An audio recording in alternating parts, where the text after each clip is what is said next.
Be honest, when was the last time you saw a car mode that looked that good? From Transformers Cybertron, this is the Deluxe Downshift. And keep in mind, he came out around the same time that the alternators were hitting the height of their popularity in 2005. But I think this guy gives him a run for their money because it's such a good muscle car we have here. I mean, just taking some of the details of this guy. You have this awesome fender, you have the engine block, a different sculpted material to make it clear that this is a leather roof. I love that detail. It's so tiny, you'd never see it on a modern Transformer. But it is clear that this is different from the material of the chassis. The deco is also so solid, with the black, the green, and the silver. And of course you have the painted hubcaps, and it's just the front end of the car. It just screams 70s muscle car. I could see Clint Eastwood driving this thing, one of those old movies, maybe like Dirty Harry. It's such a nice muscle car. And weirdly enough, we don't have many muscle cars in Transformers. Plenty of sports cars, not a lot of muscle cars. My favorite thing about this is, one, if you look inside, they sculpted an interior. You can see seats and even a steering wheel, which, if this wasn't an alternator, I'm amazed to see. Because, alternators, that was their gimmick, that they did interiors. This was a Cybertron toy. But here's an even cooler part. If you slightly transform him, just slightly pull that out, you can make it look like he's opened his door, and it still looks really nice. Now, you keep pulling it out, you're just gonna, start transforming the figure, but you can get it out just a little bit, and it looks incredible. If you had a minifigure, I could see, maybe a Lego scale character, stepping out, and it would just be so natural looking. Keep in mind, alternators were expensive for their day. And obviously, there's not a good scale here. Downshift does not scale with the alternators. But I'd argue he's giving you a lot of the strong points of alternators. The interior, the attention to detail in the car mode, the ability to even slightly open the doors. And when you compare him against some alternators, case in point, alternator Sunstreaker here, I think he outclasses them. I think he is a better looking car mode. I think he's a more interesting car mode. When you get down to it, most of the alternators were sports cars and luxury cars. Even there, not a whole lot of muscle cars. So, Downshift just has a completely unique energy. A wonderful car mode. Usually, I'm not a big fan of car alternate modes. I think they're kind of boring. But when it's this good, this class, can you really blame me for liking it? Of course, this is a Cybertron figure, and we do have a Cyberplanet key gimmick. This is not the Cyberplanet key that would have come with Downshift, it's just here. What's really cool is that they really hid the Cyberplanet key gimmick on this figure. So, you gotta kind of pull up the port even. It just looks like it's part of the back windshield.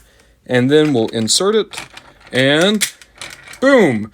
It looks like he has maybe a charging gun here, or in all honesty, I think this is more like a little clamp. It doesn't really close up unless you do it yourself, so I guess it really is more just like a hidden cannon. It's kind of funny.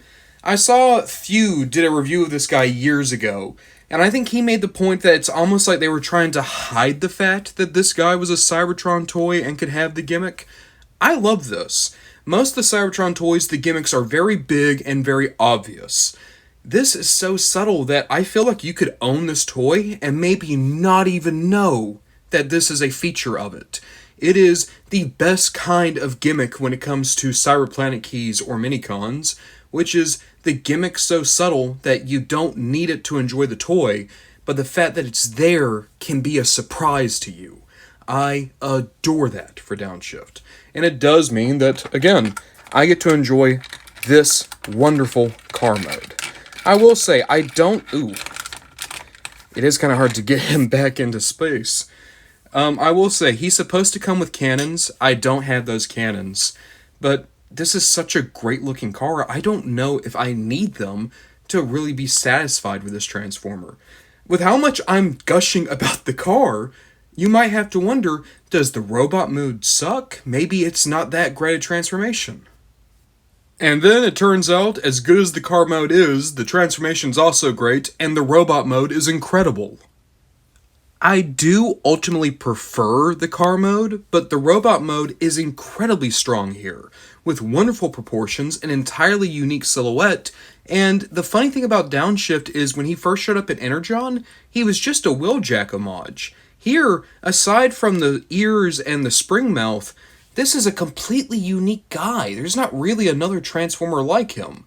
I'm just going to say now, the Big Daddy repaint they did for the '07 movie, high up on my to-get list now, because as much as I love him, I think that Downshift recolored into Big Daddy would be even better because, it's Big Daddy. Of course, Downshift does have this wonderful, wonderful green. So just going through articulation, there's nothing really in the head. There is a slight swivel up and down, but mostly because it goes up and down for transformation, there's not much. You do have a good universal in the shoulder, and a single joint elbow, and the wrist can go in and out because of transformation. Nothing in the waist, but a ball joint for the hip, and a good knee swivel, and a single joint knee on top of that. And you can go a little bit up and down with the feet. So he's not the most posable of figures. That said, for Cybertron, he was better than the standard. And the aesthetics of this guy are so strong, I really don't think you need him to be crazy posable. He's going to stand there and look incredible. And that's all I need out of this boy. We do still have a gimmick at play here. So, we're going to flip up in the back again. There we go. And then be ready. And then, boom. Again, I think it's supposed to be more like a gun that he's charging up. Like, think maybe he's like gathering energy and then it's going to shoot out like a big ball of a blast. That's kind of what I think this weapon's supposed to be. Ultimately, though, again, I don't think you need it. It's a fun trick that this figure can do, but I think that the reason you get this guy isn't because of his guns, isn't because of his gimmick, isn't even because he's from Cybertron. It's because he was a budget alternator that did the strong points of alternators better than most alternators. He is a beautiful bot with a terrific car mode and an intuitive transformation. There's nothing more I can really say about this guy other than just, I think he's wonderful. He was wonderful for the time, and he's wonderful now. We talk all the time about the idea that Generations figures nowadays are budget masterpiece. They give you a lot of the same things you like out of Masterpiece at a much smaller price point. I don't think we ever had budget alternators, but that is kind of the energy you have with Downshift. A very realistic car mode that gives you a beautiful robot with a simple transformation and a much lower price point, and yet I honestly think that if he was just a little bit bigger, he could go with your alternators, no question. He kind of makes me wish that we got that Cadillac Megatron that we've heard so much about. Downshift is a beaut of a toy. He is so unique, and in all honesty, as much as I like his robot mode, I might keep him in car mode. That muscle car mode is just to die for. If I get Big Daddy, I'll keep one in robot, one in car mode, and they'll both probably hang out on my Cybertron shelf. I'm going to have to gear up to do my top 10 Cybertron figures before too long. And quite frankly, I don't see a world where this guy isn't near the top of that list. Hell, he might be the top of that list.